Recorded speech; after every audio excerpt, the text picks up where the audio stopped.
আসসালামু আলাইকুম প্রিয় বন্ধুরা, আপনারা যারা এই ধরনের ঘড়িগুলো লাইন না পাইলে বাসা বাড়িতে ফালায় রাখেন বা মসজিদের ঘড়িগুলি আপনারা ফালাই দেন, তো আমি মনে করি আপনারা এই ঘড়িগুলো আর ফালাবেন না।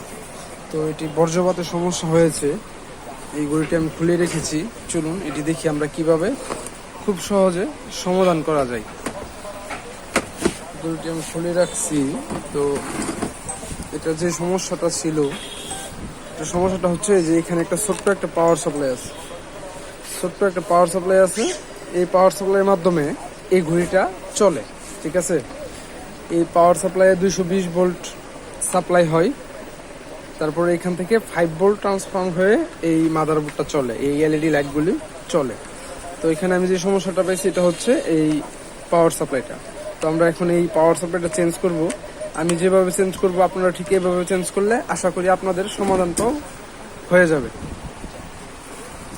চলুন আমরা আরেকটি সেম টু সেম যে পাওয়ার সাপ্লাইটা আছে এটাই লাগাবো। এটা হচ্ছে মোবাইলের মধ্যে ভালো এম্পিয়ার দেখে আপনারা একটা বুট খুলে লাগাবেন, ইনশাল্লাহ হয়ে যাবে। প্লাস মাইনাস আছে সব দেখে যেভাবে খুলবেন ঠিক সেভাবে লাগাবেন। এই যে এটা আমাদের বাতিল, আমরা এখন এই যে পাওয়ার সাপ্লাইটা লাগাবো। আমাদের কাছে মোবাইলের আরেকটা পুরান ছিল, আমরা এটা ফালাই দিলাম, আমরা এখন এটা লাগাবো। এই হচ্ছে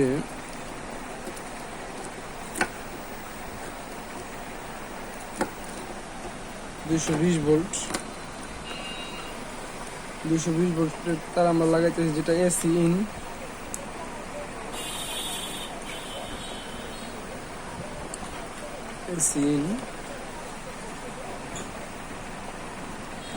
এখন আমরা লাগাবো, এটা হচ্ছে এই মাদারবোর্ডের 5 ভোল্টের পাওয়ার সাপ্লাই লাইন।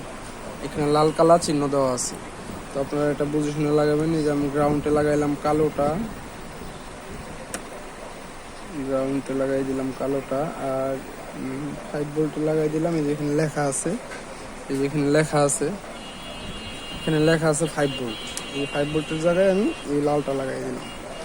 তো এখানে আমার কাম শেষ। এখন আমরা সংযোগ দিয়ে দেখবো যে আমাদের গরুটি অ্যাকচুয়ালি রান হয় কি না। হ্যাঁ দেখেন, আমাদের গরুটি কিন্তু রান হয়ে গেছে। তো আশা করি এই ধরনের একটি পাওয়ার সাপ্লাই পাল্টালে আপনারা এই ধরনের ঘড়িগুলো খুব সহজেই সমাধান করতে পারবেন। সবাই ভালো থাকবেন, খুদা হাফেজ।